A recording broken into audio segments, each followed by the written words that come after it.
Hey everybody, it's Wraithman. We're back for another installment on how to with your Rolls-Royce Silver Shadow or Silver Wraith. In this installment, we are going to show you what's involved in removing a headliner and putting one back in. Now, because of the scope of a project like that, this is not something that's going to happen right now, but I did put a new headliner in this car about a year ago, and I could show you basically how it was done and various methods. I would say you could put this in yourself, providing you had somebody to sew up the headliner for you, but putting it in is not all that difficult. So we're going to start with the front of the car, and let's just pretend for a minute we're going to be taking out the old headliner. Okay, so basically, like anything else on these cars, you have to remove a lot of stuff. So I'm going to run this stuff down here with you. Sun visors come out, 3 screws, 2 screws to hold it in, the clip here. Take out your mirror. There's 1 Phillips head here behind it, 2 Phillips head here on top. Once this is removed, the header here can be snapped out of position. I would suggest you just simply get your fingers behind it and gently tug on it. Okay? Once that's out, you can then remove your A-pillar trim, because this piece fits on top of that piece. Again, 2 screws here and it comes out. Obviously you have to do that on both sides of the car. Next, we're going to remove the courtesy lights on the ceiling. The chrome bezel snaps off, the glass lens comes out with it, and behind that you will find 2 Phillips head screws that hold it onto the roof, and I believe there's 2 or perhaps even 3 wire connections on there. They're spade lugs. Go ahead with a Sharpie and label each one, 1, 2, and 3, A, B, and C, whatever you do, so this way when you put it back in, you do it once and you do it right. Alright, now we're going to head over to the back. We'll be sitting in the back seat and show you what's involved over there.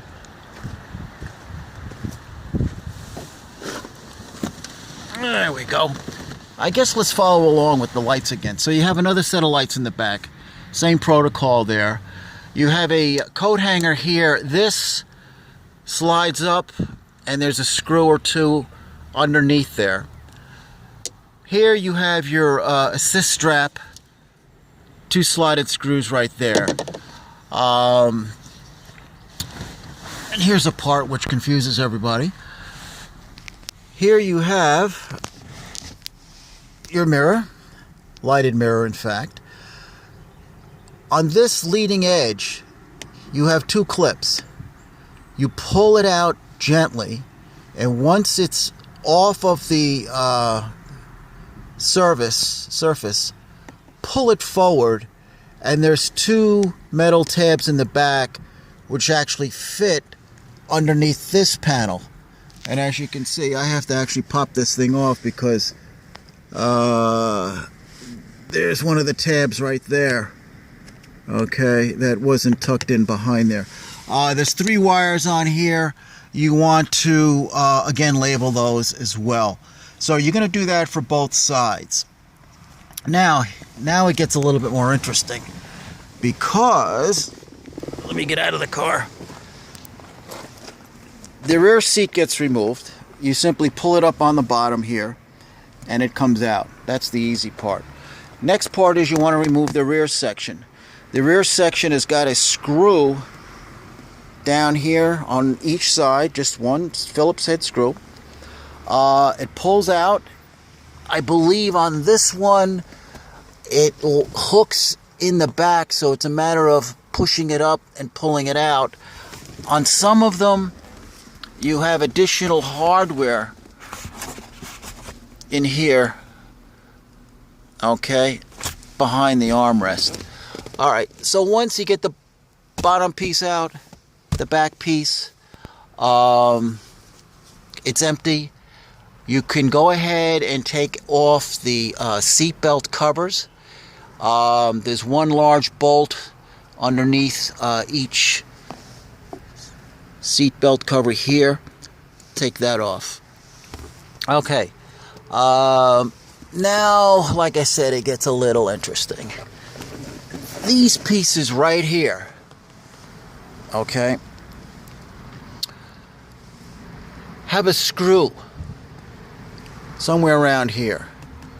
The screw basically sits about, maybe 3/8 of an inch at the most, maybe 1/4 of an inch proud of the surface, which means it's not screwed in all the way. So the idea is that this panel slides in. It's like a keyhole arrangement. It slides in, and then there's a fastener here which you push in here and it snaps in position. Further along here, you're going to find clips as well. I'll explain what those clips look like. At that point, this is off. You can take this panel off. We call that the hockey stick. This hockey stick comes off. There's a bunch of retainers along here. I would highly suggest that things are marked or photographed to be put back together. On this car, which is a Wraith, your back window is treated a little bit differently. For example, the window trim would come off. All right. This piece can now be unsnapped from the back. No, excuse me. This piece is actually screwed in. You have to peel this back. You have to peel back the old material, if I remember. Yes, you have to peel back the old material. And there's a bunch of Phillips head screws. And once that's out, the whole piece comes out. So when you're recovering this, once you put your main fabric down and then you put your piping on the back of this, you can put adhesive here to hold the fabric down, but you have to stop somewhere around here because this has to remain off of this so you could put your Phillips head screws back in, and then in turn put contact adhesive and then roll this over the edge, cut it where it meets the window, and then put your wooden trim on. Okay, very British, of course. Now, in terms of the actual roof itself, or headliner, it's not that difficult, but there's a couple little things here. This seam here, all of these seams contain a metal bow or a rod behind them. And the metal rod is rounded, it's bowed obviously, and it's screwed to the side over here. Like for example, this one here. This would come down, and behind here, right about here, there's a hole, and it's held in with one screw. It's the same on both sides. So don't assume that they're all the same size. I would go ahead and mark them. 1, 2, 3, 4, 5, starting from the back or the front. Whatever method you use, mark it, because these will have to be removed from the old headliner. I'll show you what's involved in that. Again, it's very, very, very easy. Once you peel all of this away, because this is all going to be glued down with contact cement, it pulls up very, very easily along the horizontal sections. It comes up very, very easily. There's a couple things. Let me turn around here. A couple things here as well. The fabric comes down and it's attached with adhesive cement. Along with that, the bow comes down. Like I said, it's screwed in here. on each side of the screw, there's a screw nail. They're about a ½ inch long. So you have one on each side of the screw for every bow. And then you also have additional what they call D-clips that hold the fabric in along the metal stamping of the roof. Putting it back in wasn't all that difficult. Basically started in the middle, worked to the back, worked to the front, side to side, and so on. We can go back into the shop and I can show you some of the other items with this. Keep in mind though that between the fabric and the roof is padding, and with time and a little bit of heat, this padding may separate. I would highly suggest you use adhesive that holds up with some heat. It's very easy to obtain. The same company that makes the interior contact adhesive called DAP or Weldwood makes something called Landau adhesive. So it's meant to take the heat, especially for Landau roofs. So keep in mind, you could also add a little bit more insulation. That's never going to hurt. So let's go back into the shop right now and show you what's involved.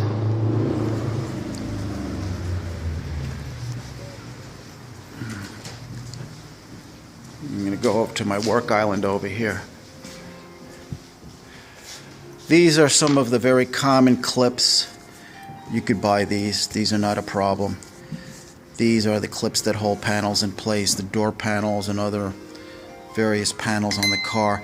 These are the little screw nails I mentioned to you.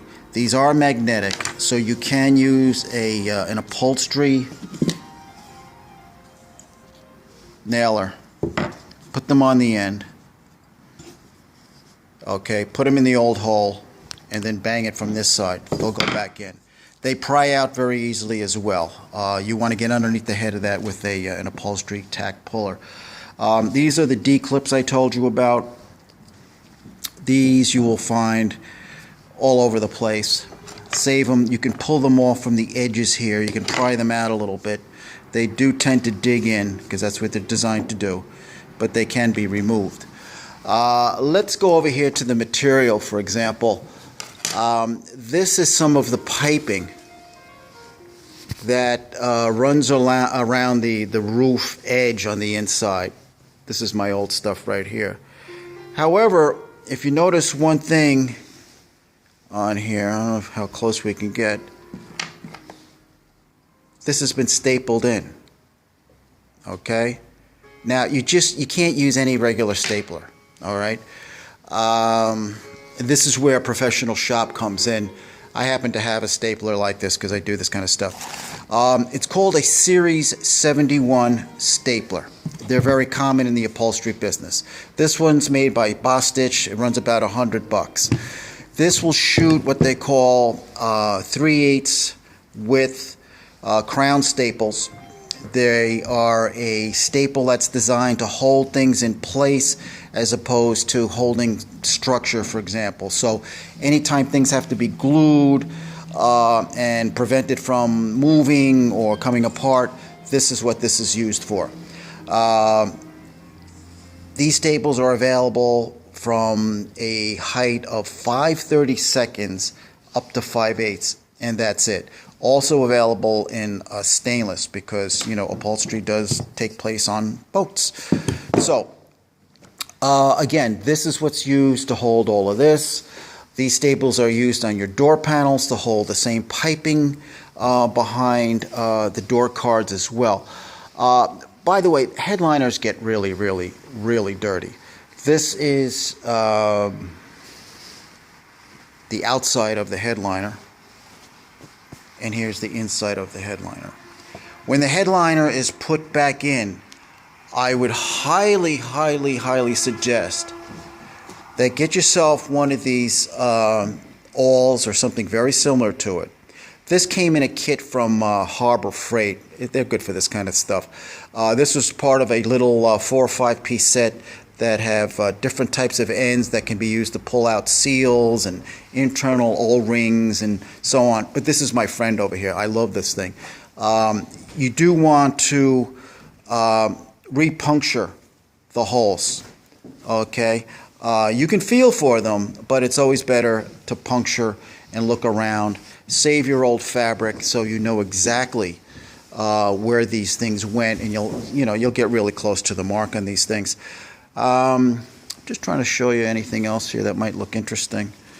Oh yeah, the actual headliner itself. This is, here you go. Here's sort of like what it looks like. Here's the piece for like the last front section, okay, where it hits the bow for the front of the car by the windshield. Obviously this is marked mirror, visor clip, and so on. You can see these little cutouts right here. This is where these clips went. You know, it's a good idea to put all of this stuff back. Why not, right? Here's the mount for, I guess this was the passenger side mirror. Yeah, because it goes that way. Okay. Fabric. The fabric generally comes, I think it's 51 inches in width. You want to go from left to right as opposed from front to rear because of the fact that, you know, the roof is wider than the fabric roll. So in that respect, here's what happens. This is where one of the rods would go, except there is a long sleeve that is sewn up, okay, a long sleeve that's sewn up, and then it's sewn to the headliner.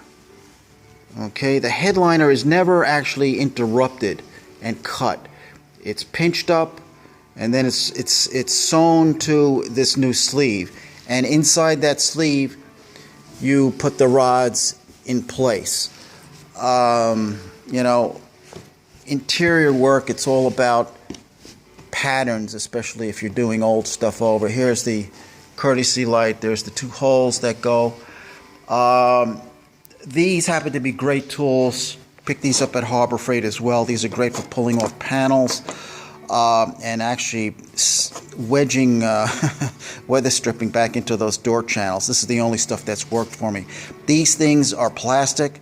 They don't scratch. They're extremely crazy strong. Highly suggest these things because you can get them underneath some of the trim and actually, you know, just wedge it in there and pull that stuff off. Fabric. There's only I can't tell you how many different shades of this wool, but there aren't a lot of them. This I got from Bill Hirsch in Newark, New Jersey. I don't know the number of it offhand. It's in my notes, obviously, somewhere. Here's one of the sensor locations for along the top rail there. Again, that's pretty much it. Just want to make sure I got everything covered here for you. You can see all of the cement here. You can use a good heavy-duty spray contact adhesive. All right, you can get it by the spray can. 3M makes it. Let me show you what I have up here. I've used this before. High strength 90 right there. All right. However, in a job like this, we use a pot and a spray gun and a little bit of masking, or generally a piece of cardboard. It's not high pressure at all, basically to coat everything. So I think I got everything covered. So again, this is probably a project not too many people will undertake, but again, it's not that difficult.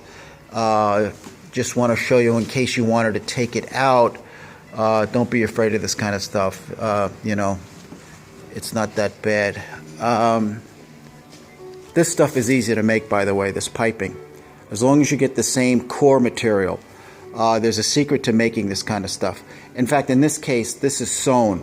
Some piping can actually be glued together. You just take a piece of wood and you route out a groove in it, put your material in it, providing you know what width you need, and then you press the piping into the material, into the groove, and it makes it come out very even for that. But this is very common kind of stuff right here.